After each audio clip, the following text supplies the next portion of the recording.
Welcome back to Reddit Tales by Uncle Sammy. I see you, I appreciate you, and I'm thankful you subscribed and keep showing up. This space is built on your insights. Leave your thoughts and lessons below. Now, cue the tension, cue the truth. Let's get into it. Before I tell you what happened in that Philadelphia courtroom, I need to name the warning signs I ignored. Grief can make you mistake pressure for love. When my father died, I started saying yes to keep peace, not because I agreed. My wife's family called it helping, but their help came with paperwork, deadlines, and a smile that never reached their eyes. I learned that boundaries are not cruelty. They are clarity. If someone only respects you when you are strong, they do not respect you. That lesson arrived the day the bailiff finally spoke and my silence ended. In the morning, my wife tried to take everything from me. The courthouse smelled like wet wool and burned coffee. I sat at the defense table in courtroom 7B, Philadelphia, counting ceiling tiles to slow my breathing. Calista sat across the aisle, shoulders squared, lips pressed into a line that looked like discipline. Behind her, her parents filled the first row like they owned the room. Reverend Sylvester Brantley held a leather Bible on his knee. Marlene Brantley fanned herself with court papers, annoyed by the heat. They did not glance at me like family. They watched me like inventory. My attorney, Asha Renwick, tapped her pen twice, then folded her hands as if we were in a meeting, not a divorce. She had a quiet way of looking at people that made them lower their voices. Across from her, Calista's cousin, Donovan Brantley, stood in a new suit that still held creases. He kept smoothing his tie, then smiling at the judge as if charm could replace facts. At the rail, the bailiff, Marcus DeWitt, waited with a thick envelope sealed in red wax. Judge Lorraine Kincaid entered and the room rose. I heard rain ticking against tall windows. Before the bailiff reads a single line, tell me this. If your spouse's family tried to take your inheritance while you were grieving, would you stay quiet or fight back? Drop your answer now, because what gets read in this courtroom flips everything. Donovan cleared his throat and launched into certainty. Your Honor, Mr. Harmon has refused reasonable settlement proposals and concealed assets acquired during the marriage. He gestured toward me like I was a ledger with missing pages. We are requesting immediate control of all real property, investment accounts, and business interests pending distribution. Calista nodded with practiced calm, but her fingers worried the edge of a tissue. Reverend Brantley leaned forward, lips moving as if he were praying for my surrender. I kept my eyes on the tabletop, breathing slowly, refusing to look cornered. I promised myself I would not plead. Asha stood without rushing, her heels soft on the worn carpet. Your Honor, the petitioner's motion is dramatic because drama distracts from disclosure, she said. Mr. Harmon has produced every statement, every deed, every tax return requested. We are prepared to submit a verified inventory today. Donovan's smile tightened. Asha's voice stayed even. We also asked the court to include liabilities in that reading, not just assets, because marriage is not a one-way harvest. I swallowed, feeling my throat burn. That was the first time anyone sounded like they saw me as a person, not a prize on a shelf. Judge Kincaid looked over her glasses, pausing long enough for the room to quiet itself. The court will not litigate feelings. We will litigate numbers, she said. She nodded at Marcus DeWitt. Bailiff, read the verified inventory into the record. Include assets, liabilities, and the source documentation summary. Marcus broke the seal and slid out pages thick as a Sunday newspaper. His eyes flicked across the first line, then up to me, then back down. For the first time that morning, his professional face shifted, not with gossip, but with surprise. Calista's mother stopped fanning, as if air itself failed. Marcus cleared his throat and began. Verified inventory for Ezekiel Harmon. Respondent, as of October of this year. Real property holdings. He read slowly, careful with every digit. 1.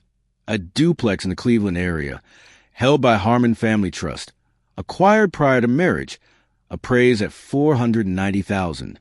Reverend Brantley's head jerked, as if someone had called his name in church. 2. A small row home outside Philadelphia, held by EH Maintenance, LLC, acquired during marriage, mortgage balance disclosed. Donovan blinked hard, then scribbled fast. Calista leaned toward her lawyer, whispering, but he held up a flat palm silently. Marcus kept reading, and the list kept growing, not in a flashy way, but in a careful, boring way that sounded like real life. 3. A 3-unit building in a working neighborhood of St. Louis, held by Northgate Holdings, LLC, acquired during marriage. 4. Retirement accounts, $230,000, contributed from wages. Then he reached the line Asha told me would matter most. Separate property. Harmon Family Trust Corpus, established by decedent Leon Harmon. Beneficiary Ezekiel Harmon, non-marital by tracing. Marlene's mouth opened, then closed like a door with no handle. Donovan's shoulders sank a fraction. He noticed, too. Judge Kincaid raised a hand. "Continue through liabilities," she said, voice flat. Marcus flipped a page. Liabilities jointly held. Auto loan, $12,000. Then his tone changed, not louder, just sharper with clarity. Liabilities solely held by petitioner Calista Harmon. Credit card accounts, $86,000. Personal loan, $32,000. Judgment lien from Keystone Event Hall, $140,000. Guarantor agreement signed by petitioner and Reverend Sylvester Brantley. The air seemed to thin.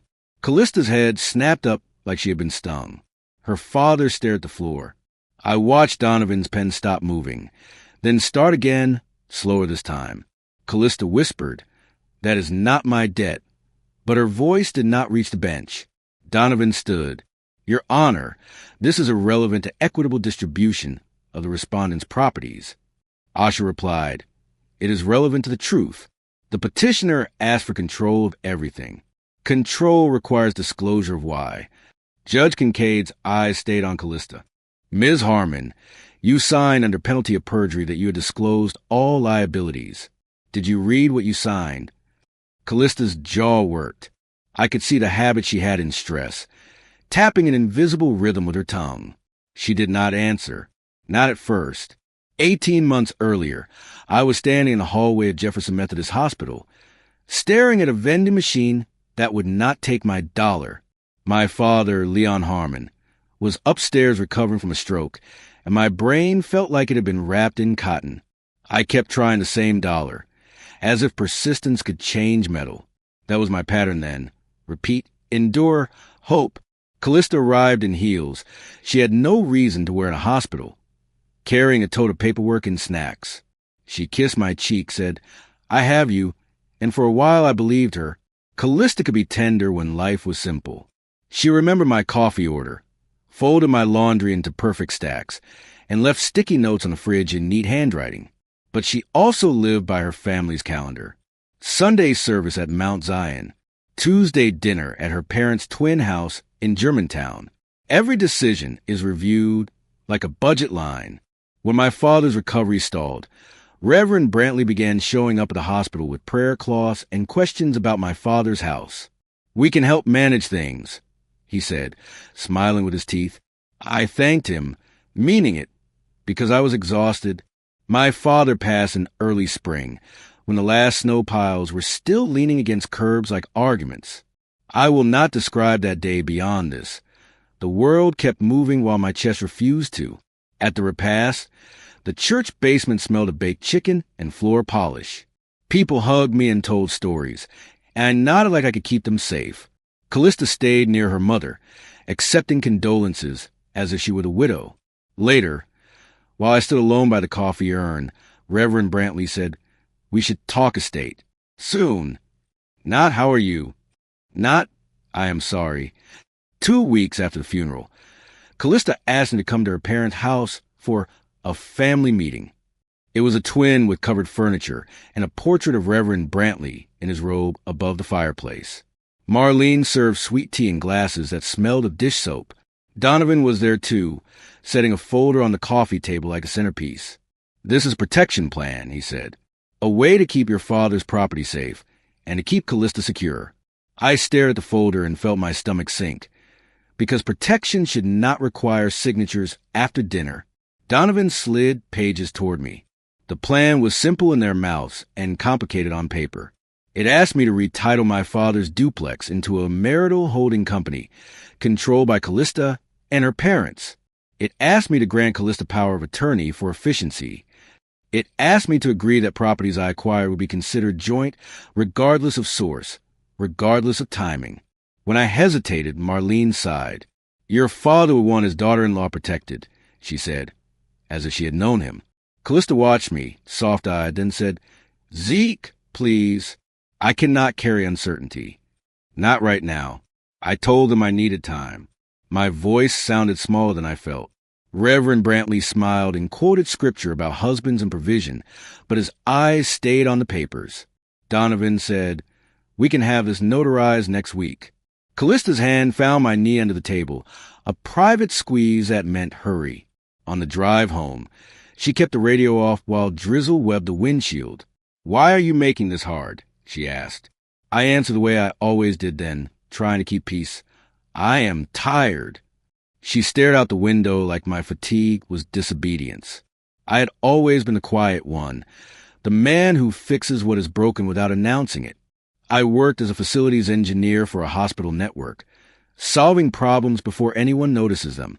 At home, I try to do the same, replace leaks, keep spreadsheets, and pay bills early. When my father died, competence turned into a numb routine. I started waking at 4:30, checking door locks twice, then washing dishes that were already clean. Grief made me think I had to earn kindness. So when Callista's family pushed, I told myself I deserved it for not being light enough for them. One Saturday, I sat in a barbershop off Baltimore Avenue, cape draped tight, listening to clippers and arguments about basketball. My barber, Terrence, had a habit of humming old gospel songs while he lined people up, and he could read silence like the weather. You good, Zeke? He asked, not looking up. I told him about the meeting, the papers, the way Callista's eyes went hard when I hesitated. Terrence clicked his tongue. When folks rush you, it is because time helps you. Do not sign anything tired. He brushed loose hair from my neck. Grief is not a signature. Ever. After the haircut, I walked to a diner near the trolley line, the kind with cracked vinyl seats and laminated menus. Spring rain turned the sidewalk into a mirror. I ordered soup I barely tasted and watched the buses at the curb. I searched Family Law Consult like it was a confession and called the first local number. A receptionist asked my name and the issue. My voice caught on the word wife. She said gently, You are allowed to ask questions. I wrote down an appointment time on a napkin and slid it into my wallet like contraband. Asha Renwick's office sat above a printing shop. She offered water, not sympathy, and that steadiness helped. I showed her Donovan's protection plan. Asha read it, then underlined 3 clauses. This is not protection, she said. This is control. She explained that inherited property can remain separate if you do not commingle it and if documents stay clean. If you sign this, she added, you give away the argument before the judge ever hears it. I felt embarrassed, like I had almost stepped into traffic by looking down. Asha said, Grief makes people agreeable. Your job is to be clear. That night, I told Calista I would not sign anything without independent counsel. We were in our kitchen, the overhead light buzzing. She set the cutting board down too hard. So you do not trust me, she said, turning it into a fact. I kept my voice level. I trust you to feel what you feel. I do not trust anyone with my father's legacy. She laughed sharp. Legacy, she repeated, as if the word belonged to her family and not mine. Then she said the sentence that started the unravel. If you loved me, you would make me secure. Calista began sleeping in the guest room 3 nights later, as if the bed had become a courtroom too. She stopped asking how my day went and started asking what time I would be home, like I was a request. Her nails grew longer, white, and she tapped them against the counter whenever I spoke. I tried to do what I thought husbands did, talk more, plan dinners, bring flowers. She accepted the flowers without smelling them. We are adults, she said. We need structure. Structure meant her parents' structure. My grief was treated like clutter to be boxed away. In early summer, Reverend Brantley invited me to brunch at a restaurant by the park. Calista arrived with her parents seated, which was not an accident. Reverend Brantley ordered for the table. as if we were children. Donovan slid in last, smiling wide. "We are concerned," Marlene began. "Calista is stressed. A wife should not feel insecure." I said, "I hear that," the way I said it at work when someone complained. Reverend Brantley leaned in. "Then do the right thing," he said softly. "Transfer the properties. Put them under family management." The word family landed like a door locking. Reverend Brantley had a voice trained to sound kind while it cornered you. He spoke about unity in one flesh. Looking at me like a student who would not comply, "You are blessed," he said. "Blessings come with responsibility." I asked, "Why does responsibility mean my name comes off deeds?" His smile held. "Because leadership is sacrifice." Marlene added, "Because Calista should not be left with nothing if you become unstable." Unstable was the word they used for grief. Calista stared at her water glass and said, "I need peace, Zeke." I felt my cheeks heat, but I stayed quiet. Marlene began dropping off casseroles, as if feeding me would soften me. She asked about my progress with the paperwork. If I said I was still thinking, she sighed and said, "Men are stubborn when they are scared." Calista forwarded emails from Donovan with subject lines like final draft and time sensitive. At night, I heard her on the phone whispering, snapping, crying. When she came out, her face reset. "I am being practical," she said. Practical meant I was the obstacle. I started keeping copies of everything, because grief makes your mind hazy and people count on that. Often, Donovan cornered me after service, near the vestibule corkboard. He spoke low, like he was offering advice. "The court will view reluctance as concealment," he said. "If Calista files, the judge can freeze accounts and appoint a receiver." I realized he was practicing, not talking. "Why are you doing this?" I asked. "I protect my cousin," he said. "By taking my father's house?" His smile slipped. "By making sure you cannot punish her with money." That was the moment I understood they had written a story about me. Grieving man becomes dangerous. Wife must be rescued before she loses status. I emailed Donovan, copying Calista, clear and boring. "All communication regarding property will go through my attorney." I wrote. Minutes later, Calista called. Voice tight. "You got a lawyer?" "I consulted one." I said, "So you are preparing to leave me?" She replied, skipping over logic. I watched the second hand on the clock jump. "No," I said, "I am protecting what my father left me." "Your father is gone," she snapped. "I am here." I went silent. That sentence hurt because it was true and unkind. I ended the call and stared at my hands until they stopped shaking. The next morning I rode the trolley to work, hand on the pole as the car rocked. Music leaked from a teen's headphones. A couple argued about rent. I watched my reflection and tried to see myself the way Callista's family did. A man who could be managed. At the hospital, I passed a chapel where candles burned, and I felt something shift. Grief did not excuse surrender. On my lunch break, I called Asha and asked, "If Calista divorces me, can her family touch my father's trust?" Asha paused and said, "Only if you let them. Do not let them." By late summer, our mailbox became dreadful. Calista grabbed the mail first, sliding it into her tote. One afternoon she forgot. A thick letter sat on top. Final demand notice. I opened the junk drawer and found more letters behind menus. Creditors, a collection agency, and a notice tied to Keystone Event Hall. When Calista came home, I held a letter up. "What is this?" She exhaled. "It is handled," she said, but the dates and late fees said otherwise. Then the family's urgency made sense. They were not protecting her from me. They were protecting her from consequences. Alone, Calista said Keystone Event Hall was a family investment that went wrong. She spoke, skipping details. "I signed a guarantee," she admitted. "Dad needed it to close." "How much?" I asked. She stared away. "It will be fine." I felt anger. "You cannot hide debt and call it peace," I said. Her eyes filled, but her voice stayed sharp. "You disappear into grief and leave me to hold things together." I wanted to argue. Instead, I said, "We need transparency." She shook her head. "We need you to sign," she replied. Then I understood truth mattered less than my compliance. A week later, I sat with a grief counselor, Dr. Patrice Lyle. She asked what scared me. "Being alone," I said. She nodded. "Then you will tolerate anything to avoid it." She told me to list what I owned, what I owed, and what I would not trade for peace. That night, I wrote in silence. On the last line, I wrote my father's name. When Calista came in, I said, "I will not sign. I will not mix the trust. If you need security, we build it honestly." She stared at me like honesty was a foreign language again. Calista filed for divorce in September. A process server met me in the hospital parking lot. He handed me papers and stepped back. The petition claimed I had withheld marital assets and that refusing to transfer property was financial abuse. I read it twice because it did not match my life.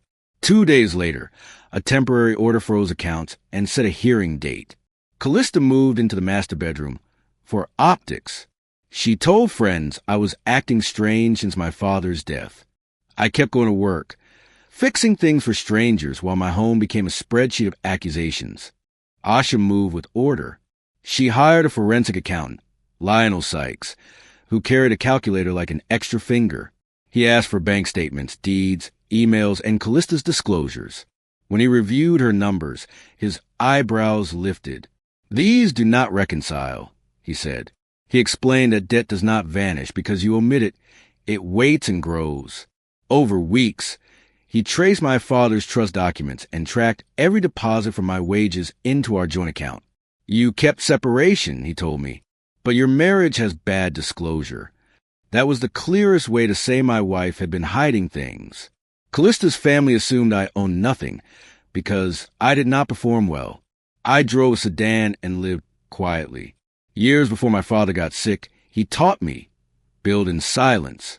With his help, I set up the Harmon Family Trust, so his duplex could pass and stay protected from chaos. After marriage, I kept saving and buying small rentals through LLCs because I like rent more than applause. Some of that growth was marital, and I accepted that, but the trust was not. That distinction became the boundary they tried to erase.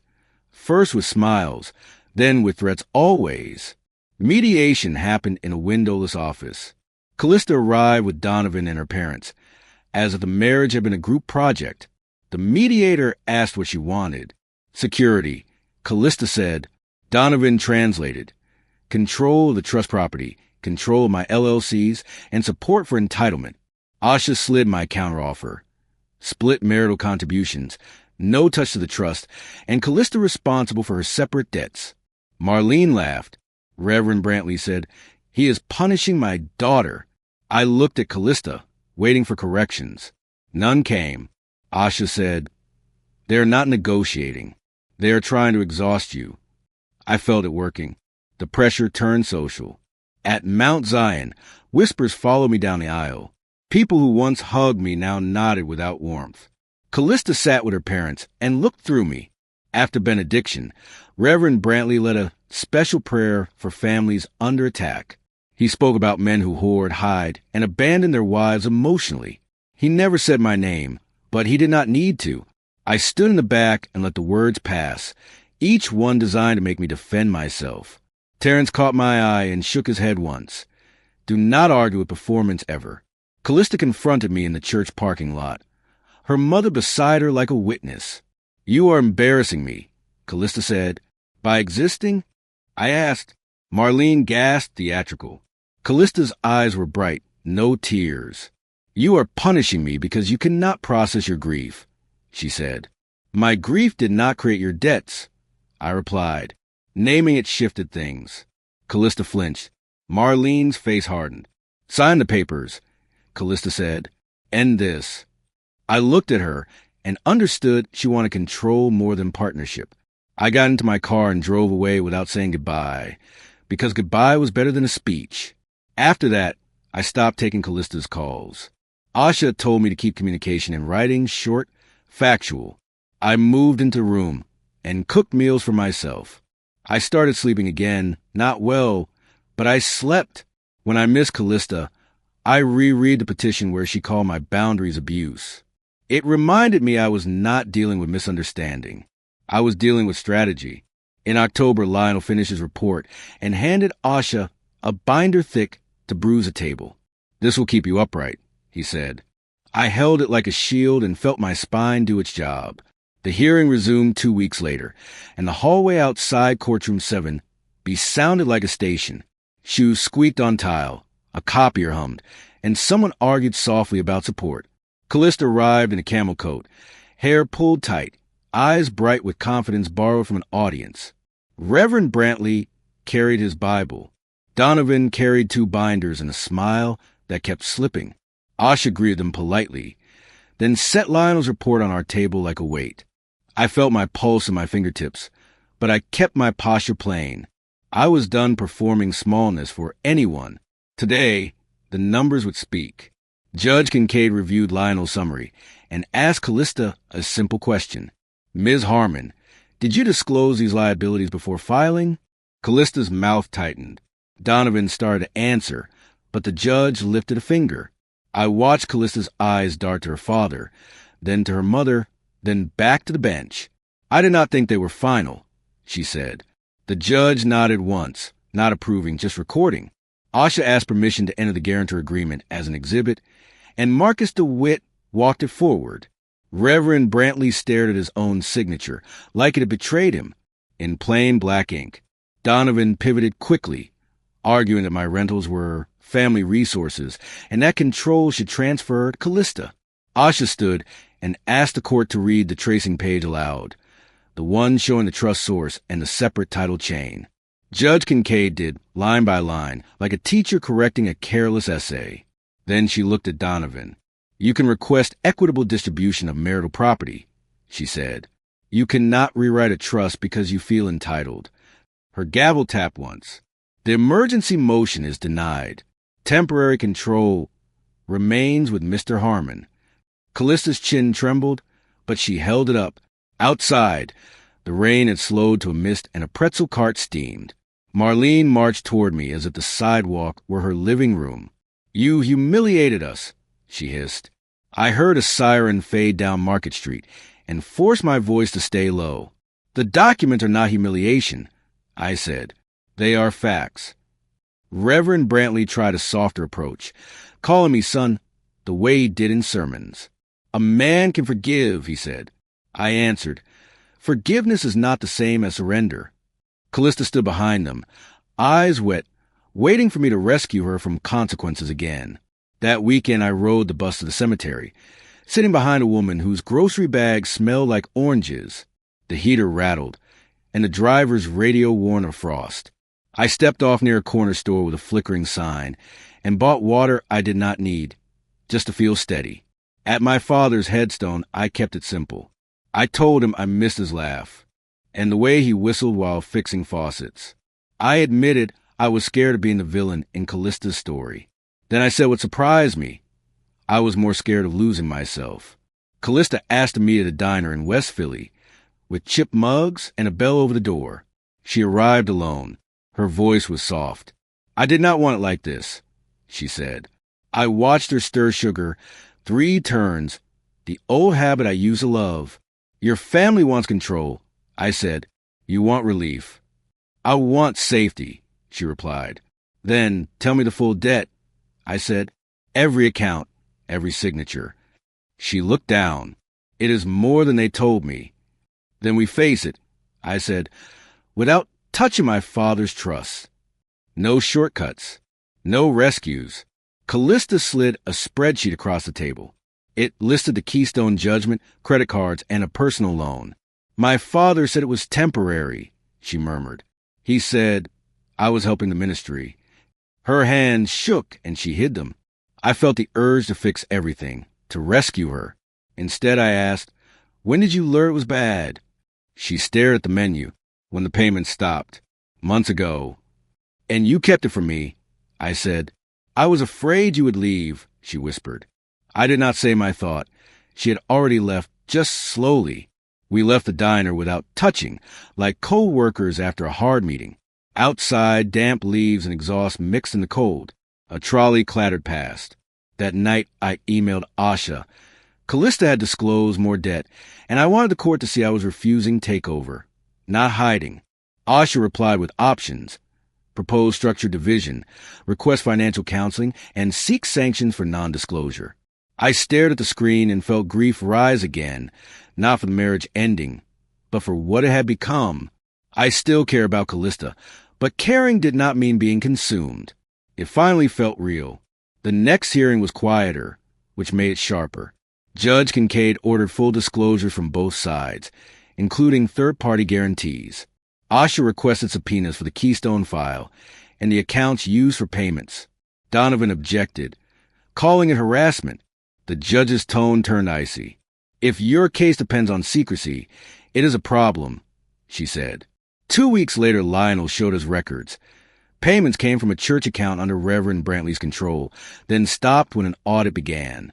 Callista's face drained when Asha summarized it. Your father used you, Asha said. Calista whispered. I did not want to believe it.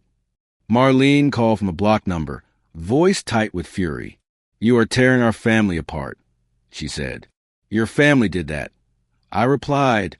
I stopped covering it. At Mount Zion, rumors became meetings. The board asked for records. Choir practice stalled when Reverend Brantley entered, and the pianist froze above the keys.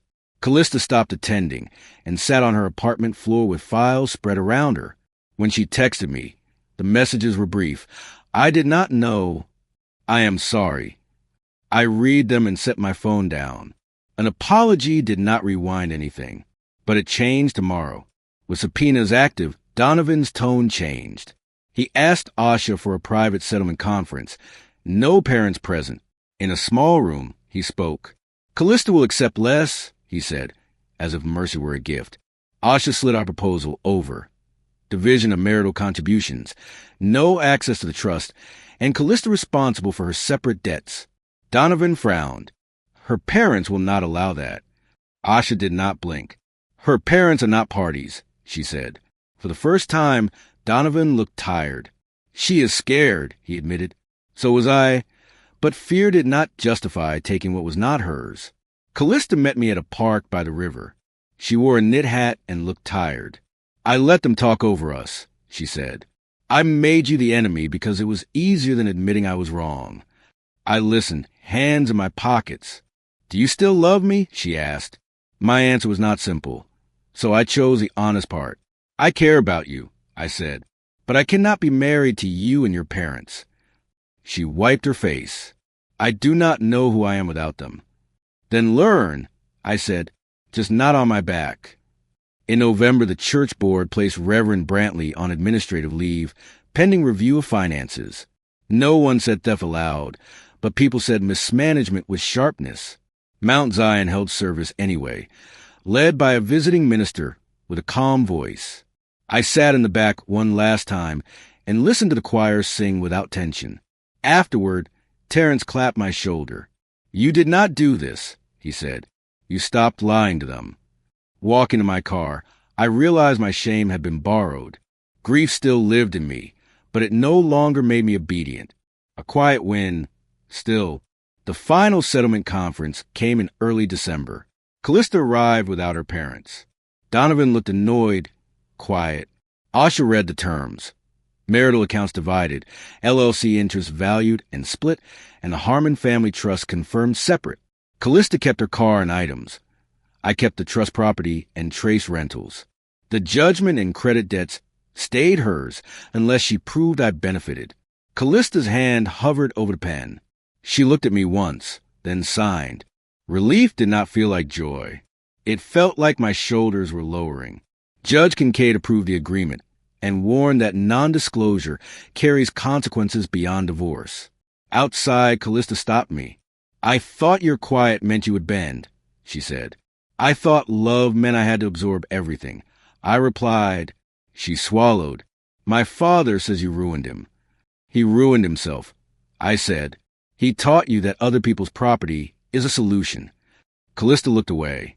What will you do with the trust? A bus hissed at the curb. Maintain it, I said. Keep tenants safe, pay taxes, leave something clean behind. Her voice cracked. I wanted to be part of that. You could have been, I said. Not by force. She nodded and left.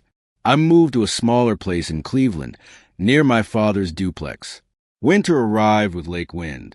On Saturdays, I walked to a corner bakery where the owner slipped an extra roll into my bag. I learned tenants' names and fixed problems quickly to stay grounded. At night, I listened to the radiator hiss and forced myself to sit still. No spreadsheets, no rehearsed arguments. Grief did not disappear when the paperwork ended. It just lowered its voice. Some evenings I wrote my father letters I never mailed. I told him the trust was safe. I told him I chose myself.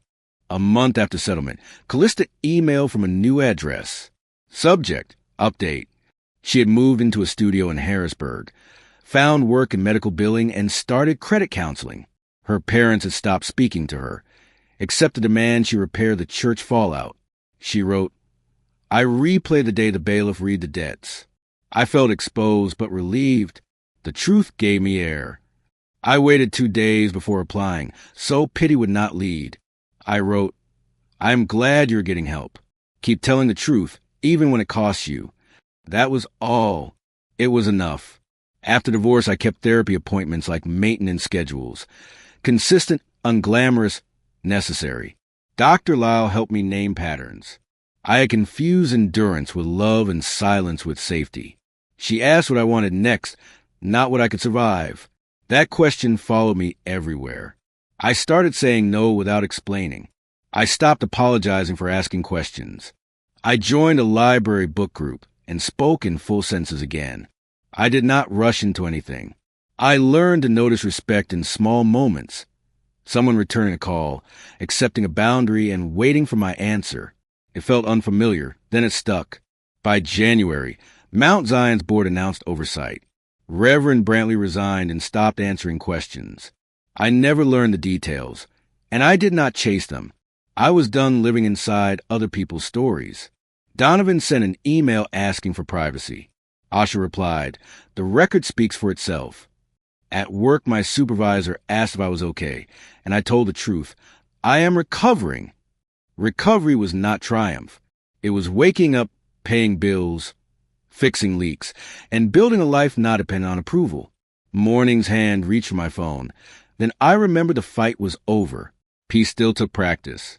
In the final order, Judge Kincaid addressed the emergency motion that started everything. She noted that Calista sought total control while omitting major liabilities, calling it material. Then she granted Asha's request for fees related to false urgency. Marcus DeWitt stood by the clerk as the amount was read, and Donovan's face tightened. Marlene was not there. Reverend Brantley was not there. Calista sat alone, staring at her hands. After court, she did not chase me. She walked out a side door into light snow, shoulders hunched, carrying her own choices. I did not feel victorious. I felt finished. One Friday, I met Terrence for lunch at a diner. The waitress refilled coffee. Terrence listened while I described the fees order and Calista's silence. You wanted them to see you, he said. Now they have. Do not keep paying for their vision. I laughed once, surprised. I spent years trying to be acceptable, I admitted. I thought if I stayed calm, they would stop pushing. Terrence shook his head. Pushers do not stop because you are calm. They stop because you are clear. Outside, wind whipped paper down the sidewalk, and I felt that clarity settle into my chest. In February, I joined a grief support group at a community center. We sat in folding chairs beneath a humming vent and spoke in turns. When my turn came, I did not describe the court. I described waking after my father died and sensing people ready to use my numbness. A woman nodded and said, they treat mourning like vacancy. That phrase stayed with me. After the meeting, I donated to the center's fund and fixed their broken bathroom fan. It felt better than revenge. Calista's family wanted my properties as trophies. I wanted my life as a tool. For others, in March, Calista came by with a small box. Inside were things she had kept. My father's pocket knife, a photo of him in his funeral program. Her hands were steady. I am sorry I turned your grief into leverage, she said.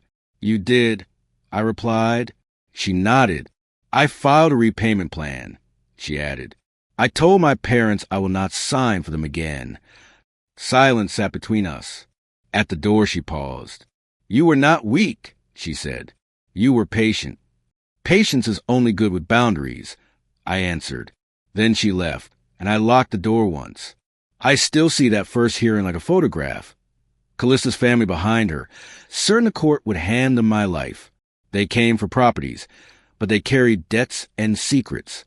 When Marcus DeWitt read the list, he did not shame anyone. He named what existed. That changed the room. It was not my anger or a speech. It was an inventory. I learned that documentation is self-respect, keeping records, asking questions, refusing rush signatures. Those are not code acts. They protect love from manipulation. My father used to say, measure twice, cut once. I finally understood he meant people too.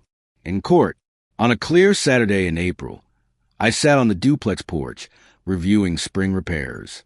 Kids played nearby, and a grill started early. A tenant waved and asked about a leaky faucet. I told him I would be there Monday, and I meant it. My phone buzzed with reminders. Therapy at 6, book group Wednesday, and an inspection trip next month. Nothing on the list involved Calista's parents or proving myself. I was not rich in the way they worshipped. I was secure in the way my father taught. Quiet, measured, earned. I looked down the street. I was home. Here is what I learned. Grief makes you negotiable and people notice. I did not lose peace because I lacked money. I lost it because I chased approval from people committed to misunderstanding me. The court did not save me. Records did. Boundaries did. Saying, no, not like that, did. Consequences arrived as truth surfaced, and excuses stopped working. The consequence was internal. Because everyone had to live with choices. I wish my marriage had been honest. I am grateful I learned to protect my father's legacy without becoming bitter. Accountability is not revenge. It is reality, spoken then lived. If you've ever been pressured to sign something for peace, share this story with someone who needs that warning. And tell me the biggest red flag you noticed first. The rushed paperwork, the family meeting, or the hidden debt. The end.